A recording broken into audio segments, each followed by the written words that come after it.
की मी जरी हिंदू म्हणून जन्मलो पण मी हिंदू म्हणून म्हणणार नाही। आणि त्यांनी ते सार्थ करून दाखवली, ती भीमगर्जना होती, ते जसे बोलले। आणि म्हणून हे या ठिकाणी आपण याला मुक्तिधाम पण म्हणतो।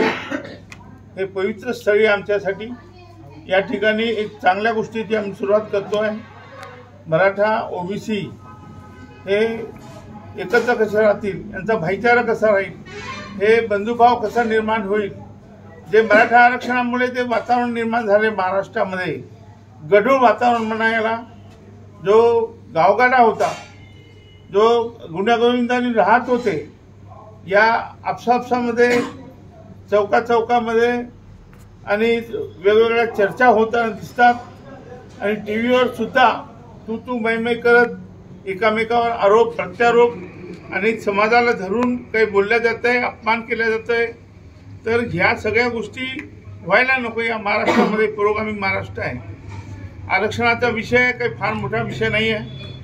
आम्ही हेच सांगत आलो आहे की जे काही आरक्षण आहे आपल्याकडे 17% म्हणजे 17 एकर जमीन आहे। आपले तिघे भाऊ आहेत, त्या तिघा भावामध्ये वाटून घ्यायची आहे। सर्वसाधारणतः आपण असं समजूया 12 बोलतेदार आहे आणि आलुतेदार आहे आणि कुणबी मराठा लेवा पाटील पाटीदार आहे। 3 भाऊ आहेत समजा, याच्यात वाटून द्यायची आहे। यापूर्वीच भटक्या विमुक्तांना 11 एकर जमीन वाटलेली आहे। आता हे जे 17 एकर जमिनीचं वाटप करायचं आहे ते सगळ्यांना समसमान वाटप करायचं आहे।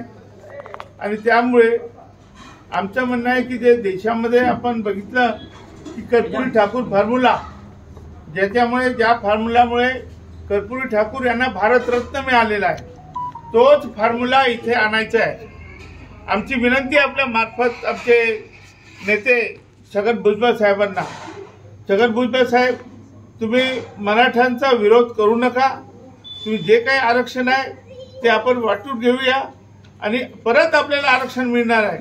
जो बांटी आयोगाचा अहवाल आलेला आहे त्याच्यामध्ये आपल्याला 27% 38% करता येणार आहे।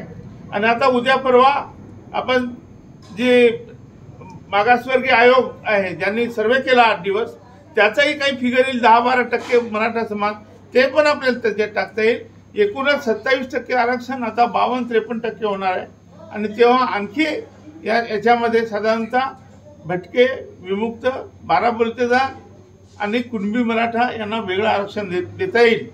आणि जे जसं भुजबळ साहेबांनी जे वातावरण निर्माण केलेलं आहे की आपलं आरक्षण गेलं, काही गेलेलं नाही आपलं आरक्षण। जर तुम्ही गेलं म्हणता तर आज गेलं नाही, 30 वर्षापूर्वी गेलेलं आहे।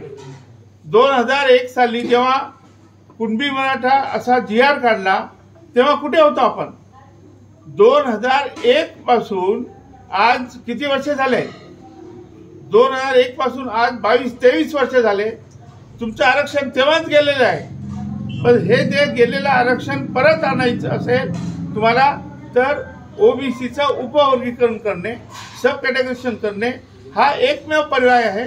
आणि हेच मी सांगतोय, परंतु माझ्या या वक्तव्याचा तर कोणी अभ्यास करत नाही आणि नीट त्याचा अर्थ लावून घेत नाही। सिंपल गोष्ट आहे, परत सोप्या शब्दात सांगतो की आम्ही तिघे भाऊ आहोत, तिघे भावांनी हे वाटणी करून घ्यायची आरक्षणाची, एवढंच आहे। आणि ते अत्यंत म्हणजे चांगल्या पद्धतीने आपल्या महाराष्ट्रात त्याच्यापूर्वीच वसंतराव नाईकांनी सब कॅटेगरायझेशन आणलं होतं।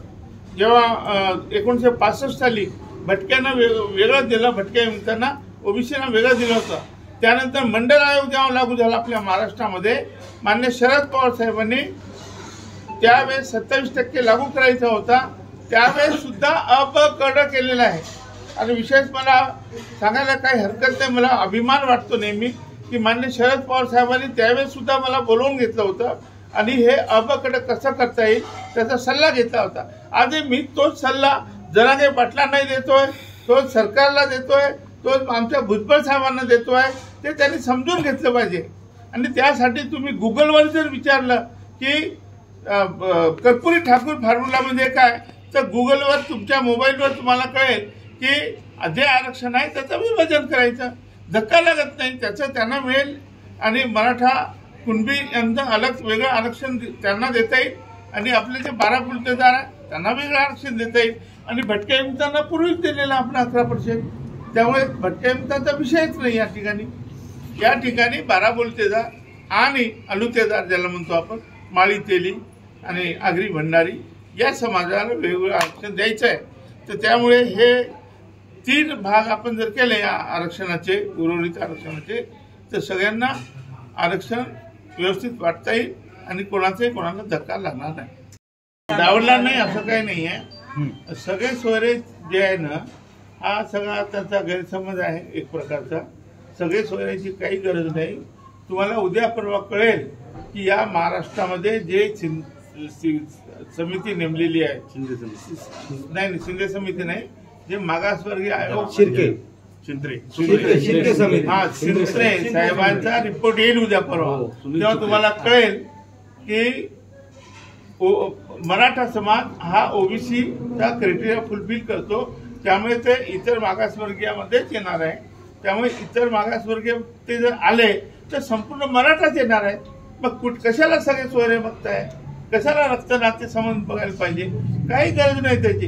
कशाला नोंदी बघायला पाहिजे? काही गरज नाही. मराठा समाजच मागासवर्गीय ठरणार आहे आणि तो मागासवर्गीय जर ठरेल तरच ओबीसीचा फायदा आहे. त्यांना ओबीसी मधून देण्यातच ओबीसीचा फायदा आहे हे आपण समजून घ्या. आणि नाही दिलं आज ते भुजबळ साहेब विरोध करत आहे, हे नुकसान करत आहे ओबीसीचं. कारण ओबीसीचं मी सांगितलं त्याप्रमाणे कुणबी मराठा लोकांनी हा सगळं आरक्षण जे आहे पूर्णच्या पूर्ण 17% पैकी 15% त्यांच्याच गटात जात आहे. ते होऊ नये म्हणून मी परत तुम्हाला सांगतो की माननीय भुजबळ साहेबांच्या या आंदोलनामुळे यांचं कसं नुकसान होत आहे तुम्ही त्यांनी दिलेलेच उदाहरण तुम्हाला सांगतो. माननीय भुजबळ साहेब म्हणाले होते की नगरमध्ये 19 जागा होत्या जिल्हा परिषदच्या आणि 19 जागांपैकी फक्त 4च खरे आहेत आणि 15 खोटे आहेत. मग खोटे याचा अर्थ काय? तर सगळ्या मराठ्यांनी कुणब्याचे दाखले घेतले आहेत. हे तुम्हालाही माहित आहे, मलाही माहित आहे, सगळ्या जगाला माहित आहे. आणि पाटील नेहमी सांगतात की 80% लोकांनी ऑलरेडी कुणब्याचे दाखले घेतले आहेत. मग सगळ्यांनी दाखले ऑलरेडी घेतले आहेत तर तुम्ही विरोध आता कसला करताय? आणि म्हणून मी सांगतो तसं जर झालं, जसं भुजबळ साहेबांनी सांगितलं की 19 पैकी 15 जागा जिल्हा परिषदच्या त्यांनीच घेतल्या आहेत. त्यांनी म्हणजे कोणी? मराठानी कुणबी म्हणून. मी जे सांगतो 9% आपण जर केलं तर 9% भटक्या विमुक्तांना, 9% 12 बुलतेदार आणि ओबीसींना आणि 9% कुणब्या मराठ्यांना, तर काय होईल? ते जे 19% आहे त्याच्यातलं त्यांना 7 जागा जातील. मराठा कुणबीला 6 जागा जातील आणि 12 जागा जे आहेत ते 12 पैकी 6 भटक्या विमुक्तांना मिळतील आणि 6 जागा या 12 बुलतेदार आणि तेली माळी कोळी यांना मिळेल. हे समजून घेतलं पाहिजे आणि म्हणून सब कॅटेगरीशन आवश्यक आहे. हे जर माननीय भुजबळ साहेबांना समजलं त्यांनी याचा अभ्यास करायला पाहिजे. नुसता विरोध करून मोठमोठे मेळावे घेऊन लोकांना तुम्ही फसवता, ओबीसींना तुम्ही या भोळ्या भाबड्या लोकांना तुम्ही फसवता हे सिद्ध होते. आणि म्हणून माझी विनंती आहे की कमीत कमी तुम्ही तरी विचारा त्यांना, पत्रकारांना त्यांना विचारा की तुम्हाला जो कर्पुरी ठाकूर मला माहीत आहे का हे विचारा. दुसरा एक प्रश्न विचारा, मी तुमच्या माध्यमातून त्यांना विचारतो की ते नेहमी सांगतात मराठा समाजाला आरक्षण देण्यामध्ये आमचा विरोध नाही, परंतु ओबीसी मधून नको, त्यांना वेगळं आरक्षण द्या. त्यांना विचारा की वेगळं आरक्षण म्हणजे काय? वेगळं आरक्षण कुठून देणार आहे?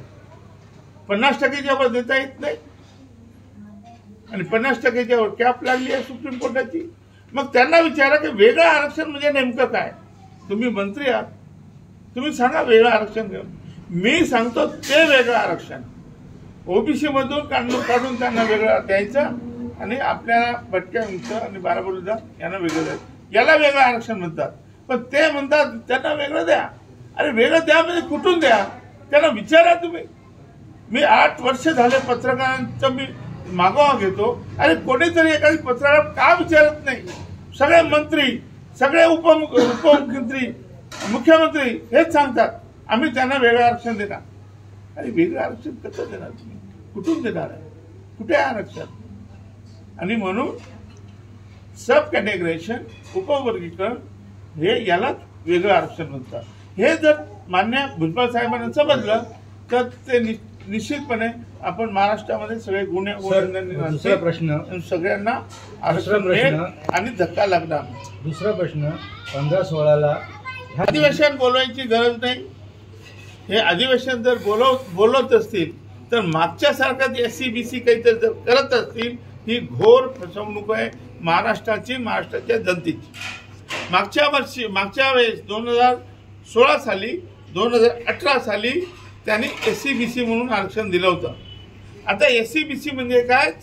म्हणजे OBC, socially and educationally backward class. आणि या महाराष्ट्रामध्ये असं कायदे पास होतात त्याचा तुम्ही लॉंग फॉर्म देत नाही, त्याला तुम्ही मराठीचा शब्द दिला नाही आणि लोकांना SC-BC दिलं. SC-BC काय? SC-BC या देशामध्ये 3000 आरक्षण आहे. SC, ST, OBC हे SC-BC कुठून आणलंय तुम्ही? काय SC-BC? आणि म्हणून अशा प्रकारे आम्ही काहीतरी अधिवेशन घेतो. अधिवेशनची बिलकुल गरज नाही. हे सगळं सर्क्युलरने होऊ शकते आणि भुजबळ आणि त्यामुळे कुठलाही कायदा करण्याची गरज नाही आहे. सर्क्युलरने, GR ने निर्णय होऊ शकतात, कॅबिनेटने निर्णय होऊ शकतात. त्यामुळे हे जे सांगतात सरकार की आम्ही एक विशेष अधिवेशन देऊन आम्ही मराठाला आरक्षण देतो असं जर ते म्हणत असतील तर सबसे एक चूक आहे, ही फसवणूक आहे, घोर फसवणूक आहे. हे आम्ही होऊ देणार नाही. याला आम्ही आतापासूनच विरोध करू. काही गरज नाही. आरक्षण तुमच्याकडे आहे. भांटी आयोगाप्रमाणे तुम्ही आरक्षण वाढवा. उद्या सिंत्रे आयोग जे म्हणतील पर्सेंटेज ते त्याच्यात टाका. सुक्रे साहेब, सॉरी सुनील सुक्रे. तर अशा पद्धतीने आपण हे आरक्षण देण्याचा अधिकार राज्य सरकारला आहे. OBC मधून देण्याचा अधिकार राज्य सरकारला आहे. केंद्राकडे जायची गरज नाही, कोर्टात जायची गरज नाही. परंतु या ठिकाणी काय की कोणी अभ्यास करायला तयार नाही. म्हणजे मंत्री अभ्यास करत नाही, मुख्यमंत्री, मुख्यमंत्र्यांनी जे मालक सांगतील म्हणजे मंत्री सांगतील त्याप्रमाणे निर्णय घेतात. त्यांना मी जर कोर्टाचे निर्णय वाचतो, मी जर संविधान वाचतो तर त्यांनी वाचायला पाहिजे ना. मला जे कळतं त्यांना का कळत नाही? आम्हाला जे कळतं त्यांना का कळत नाही हा माझा प्रश्न आहे. थोडक्यात म्हणजे मंत्र्यांनी जी शपथ घेतली होती ती अजून पूर्ण झालेली नाही. ते जरी म्हणाले की मी आता माझी शपथ पूर्ण केलेली आहे आणि आता गुलाल उधळा, हे सबसे फसवणूक होती. सगळ्या महाराष्ट्राची फसवणूक झाली, मराठा समाजाची फसवणूक झाली.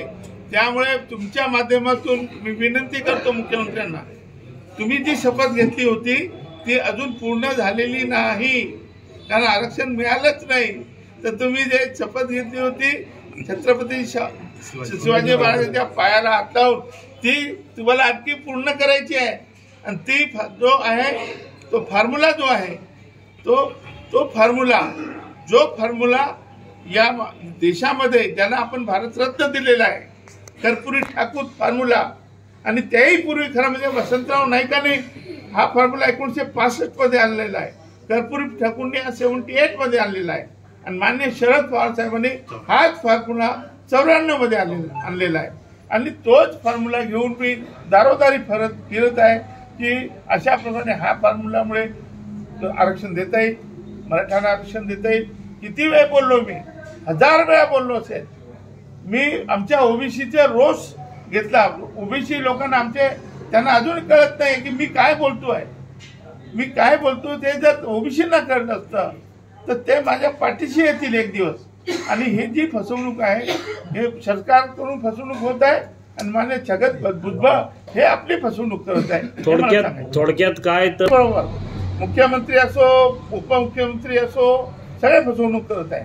मान्य उपमुख्यमंत्री देवेंद्रजी फडणवीस हे बोलले होते की OBC आमचा DNA आहे, OBCला धक्का लागू देणार नाही. अरे तुम्ही OBCला धक्का लागला नाही म्हणताय आणि आमचे जरांगे पाटील म्हणता आम्ही आणलं, सगळं आरक्षण आणलं, आता घ्या आता. आणि या ठिकाणी अशा पद्धतीने तुम्ही सांगताय धक्का लागला नाही. का धक्का लागला नाही? तुम्ही जर मराठ्यांना आरक्षण मिळालं असं म्हणता याचा अर्थ धक्का लागला.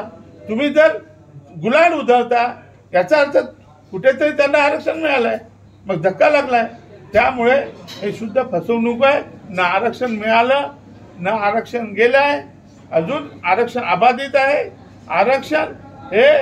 आरक्षण हमारे मुट्ठी में आहे. आता ते द्यायचं तुमच्या हातात आहे. तो फॉर्म्युला काय तो बघा. आणि ते आरक्षण भांडे आयोगाच्या अहवालाप्रमाणे 37.70 हा एम्पिरिकल डाटा आलेला आहे तो. आणि आता जे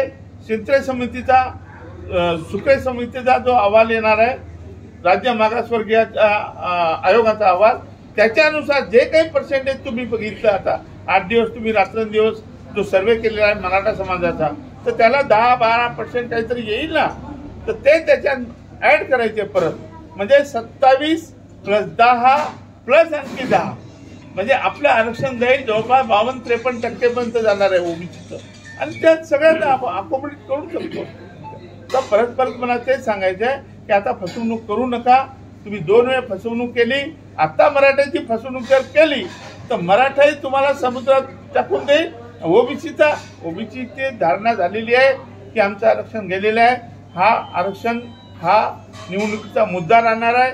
तुम्ही त्यांना ओबीसीना कसं समजवणार आहे हा तुमचा प्रश्न आहे. परंतु आरक्षण गेलं ही जर धारणा पक्की झाली ओबीसीची, आमचं राजकीय आरक्षण गेलं, तर तुम्हाला डुबवल्याशिवाय राहणार नाही. या भाजपला आणि एकनाथ शिंदेच्या त्या शिवसेनेला समुद्रात डुबवल्याशिवाय राहणार नाही.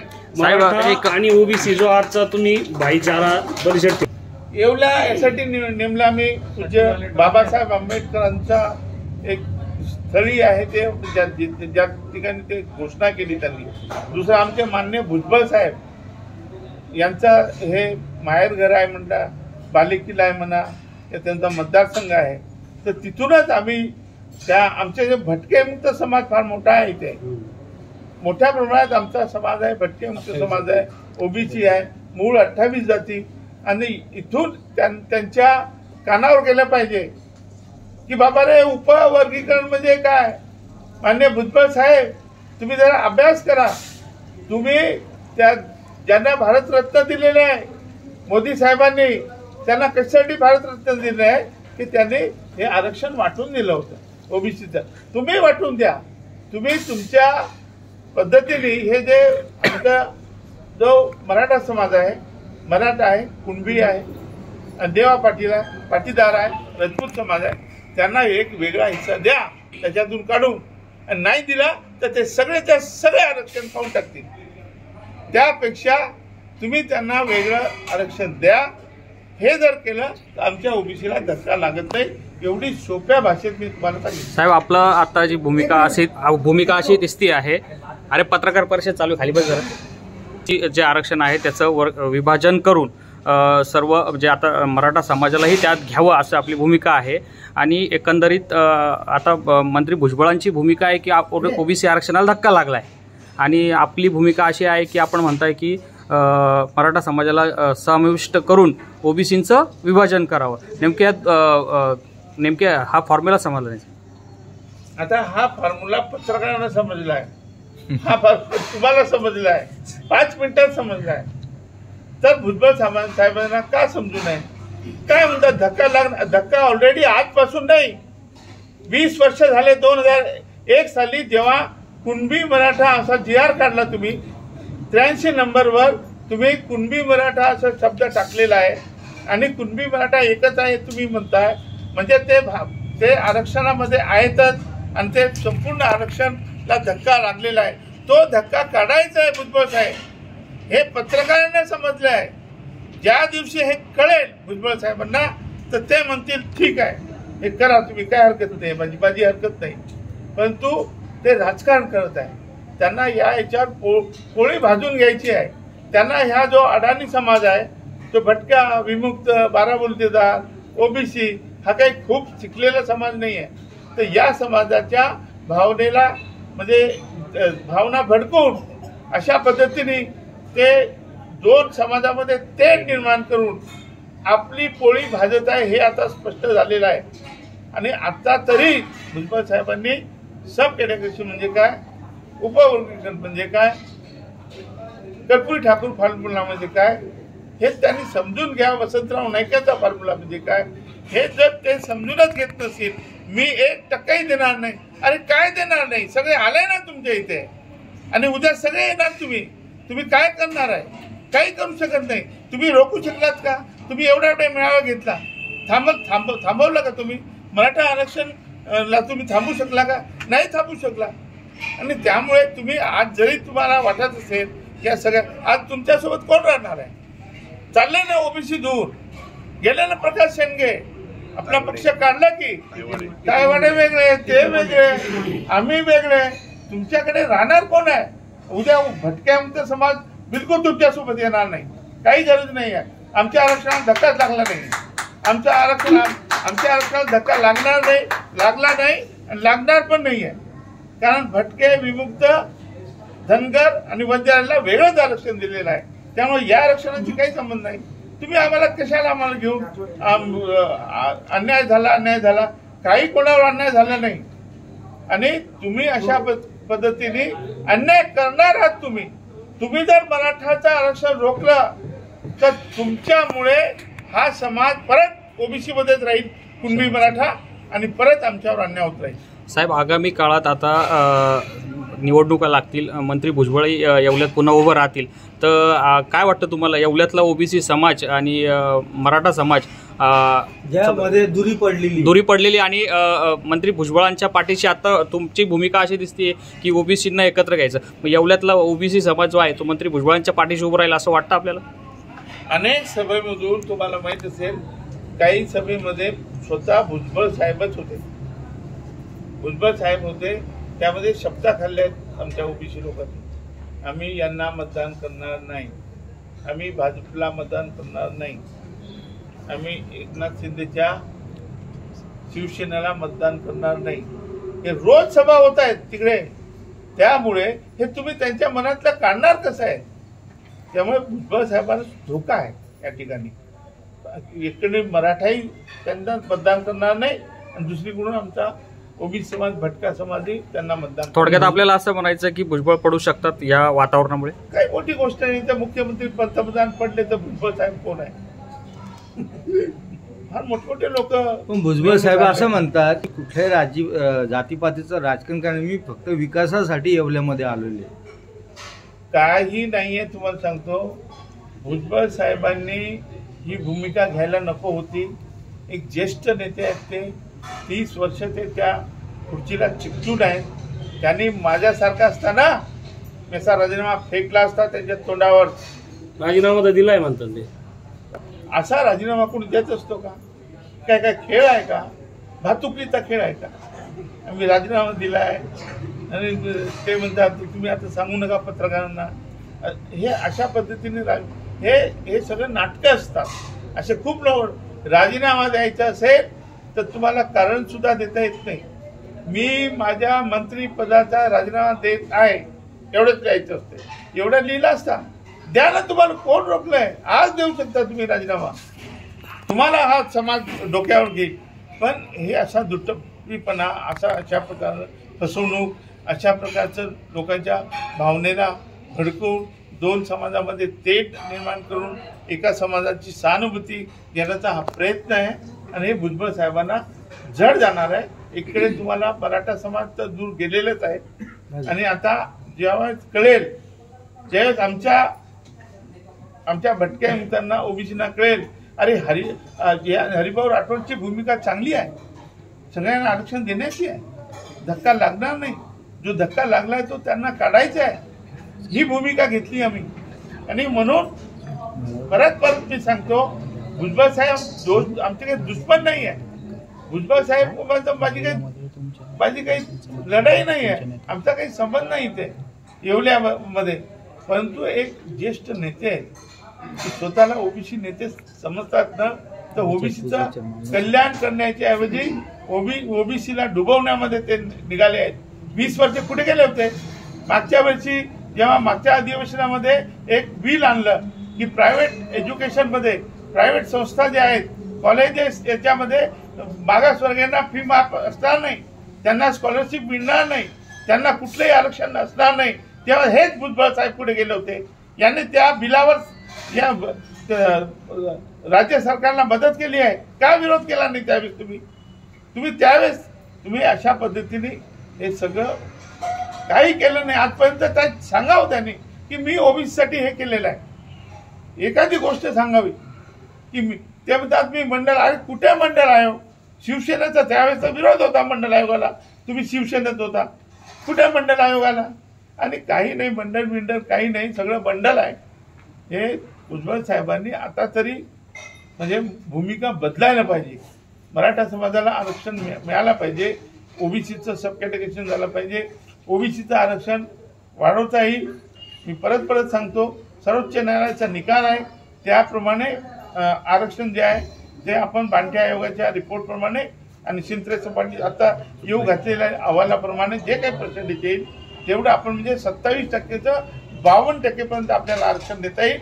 आणि त्यानंतर सगळ्यांना म्हणजे कुणबी मराठीला 10 तर काय मी तर तो 12-15% आपल्याला त्यांना देता येईल. आमच्या भटक्यांचाही 1% वाढणार आहे त्याच्यामध्ये. भटक्यांचा वाढणार आहे, विमुक्तचा वाढणार आहे, धनगराचा 0.5% वाढणार आहे, आमच्या वंजारी समाजाचा सुद्धा 1% वाढणार आहे. हे सगळं मी सांगितलेलं आहे, दिलेलं आहे आणि सगळ्या जगजाहीर आहे. जरांगे पाटील म्हणतात आणि मंडळ आयोग बघा, लोकसंख्या किती आपली? या देशाची लोकसंख्या 130 कोटी आहे ना. 130 कोटी आहे ना. 80 कोटी लोकांसाठी मंडळ आहे. हे त्यामुळे जरांगे पाटील त्याच्यापुढे फार म्हणजे लहान पडतात. हे देश फार मोठा आहे. देशामध्ये असे कितीतरी आंदोलनकारी कितीतरी नेते होऊन गेले आणि होणार आहेत. तर ते अशा पद्धतीने आपण की मंडळ आयोग काय ठाऊ आहे का?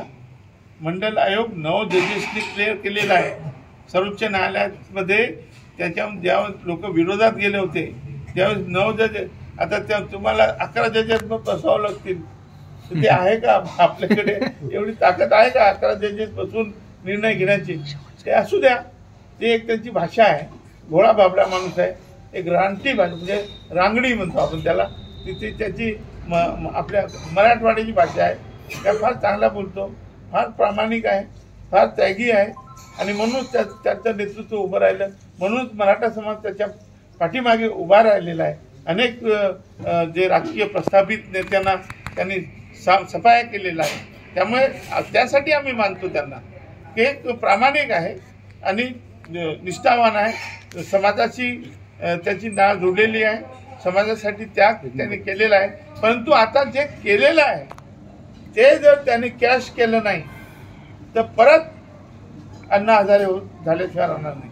म्हणून आमचं त्यांनाही विनंती आहे आपल्या मार्फत की त्यांनी हे जे काही मिळवलेलं आहे हे म्हणजे पचवता आलं पाहिजे. यश पचवता आलं पाहिजे. यश जे मिळालेलं आहे हे यश आपल्याला पचवता आलं पाहिजे. आणि त्या अजून वेळ गेलेली नाही. आणखी त्यांनी अभ्यास ज्यांना समजत आहे आमच्या सरकारचा सल्ला घेतला पाहिजे की साहेब काय करायला पाहिजे, याच्यात कसं मिळेल आम्हाला आरक्षण. आमच्याकडे सगळं तयार आहे. कसं आरक्षण मिळेल? मी तुम्हाला 4 दिवसात त्यांना सरकार आणि एकत्र बसून मी त्यांना आरक्षण मिळवून देऊ शकतो एवढं मी विश्वास. तुम्ही आता बोलले की जरांगे पाटील खरं तर त्यांनी राजकारणामध्ये यायलाच पाहिजे. ते जर राजकारणामध्ये आले नाही तर एवढी ताकद त्यांची वाया जाईल. ते जरी म्हणत असं मी राजकारणात येत नाही, राजकारणात जर आले नाही तर ते हे जे जमा केलं आहे ना त्यांनी मराठा समाज हा एवढा एकट्ठा केलेला आहे त्याचा काहीच उपयोग. त्यांनी ती भूमिका घेतली पाहिजे. राजकीय भूमिका जर घेतली तर मी म्हणतो की केवळ आरक्षण एवढाच विषय आहे का? देशामध्ये महाराष्ट्रामध्ये किती विषय आहेत? शेतकऱ्यांचे प्रश्न आहे, मुलांचे प्रश्न आहे, शिक्षणाचे प्रश्न आहे, गोरगरिबांचे प्रश्न आहे. ते उद्या जर राजकारणात आले ते अनेक प्रश्न आहेत समाजामधले. ते ह्या प्रश्नाचे जसं आरक्षणाची सोडवणूक होईल तसं अनेक प्रश्न आहेत. तर ते गोरगरिबांना त्याचा फायदा मिळू शकतो. पण त्यांनी हे बघा बाबासाहेब आंबेडकरांनी म्हटलं होतं की काय म्हटलं होतं? सत्ता केंद्र ही गुरुकिल्ली आहे सगळ्या प्रॉब्लेमची, सगळ्या समस्यांची. पण त्यांनी त्या अँगलनी ते विचार करायला पाहिजे की आता सत्ताच हातात घेतली पाहिजे, प्रस्थापितांना बाजूला केलं पाहिजे. आम्ही सुद्धा ओबीसी सुद्धा त्यांच्यासोबत राहायला तयार आहोत, पण त्यांनी भूमिका घेतली पाहिजे. साहेब, आता एक शेवटचा प्रश्न. मराठा ओबीसी वाद असेल, भुजबळांची भूमिका असेल, जरांगांची भूमिका असेल, या सर्व याच्यावर एक थोडक्यात सारासार काय आहे आणि थोडक्यात आपलं त्याच्याबद्दल मत काय आहे, एक थोडक्यात सांगा. माझं असं म्हणणं आहे की जे काही जरांगे साहेबांनी आतापर्यंत इथपर्यंत आणलं आंदोलन ते ठीक आहे, पण आता त्यांच्या हातून चुका होऊ नये असं मला वाटतंय. आता त्यांनी सरळ सरळ म्हणजे संविधानिकरित्या काय आपल्याला मिळू शकते याचा शोध घेतला पाहिजे. शोध घेण्यापेक्षा शोध आम्ही घेतलेलाच आहे, तो फॉर्म्युला त्यांनी वापरला पाहिजे. हे मान्य भुजबळ साहेबांनी ही भूमिका घेतली पाहिजे की मराठ्यांना आरक्षण देताना जर धक्का लागत नसेल, आपलं आरक्षण वाढत असेल तर माझी त्याला ना नाही आहे. जे काही हरिभाऊ राठोड सांगतात त्याच्या भूमिकेशी मी सहमत आहे असं ते बोलले पाहिजे. सरकारमध्ये बोलले पाहिजे, बाहेर मीडियामध्ये बोललं पाहिजे. किंवा ते म्हणतात की त्यांना वेगळं आरक्षण द्या, त्याचं उत्तर त्यांनी दिलं पाहिजे. वेगळं आरक्षण म्हणजे काय, कसं देणार, मी जे सांगतो तसं त्यांनी सांगायला पाहिजे. असं तर ह्या 2-3 गोष्टी आहेत. ह्या गोष्टी जर मान्य भुजबळ साहेबांनी समजून घेतल्या तर निश्चितपणे आरक्षण मराठा समाजाला मिळेल आणि ओबीसीला धक्का लागणार नाही. भविष्यातली आपली भूमिका बघा, आम्ही 1 तारखेपासून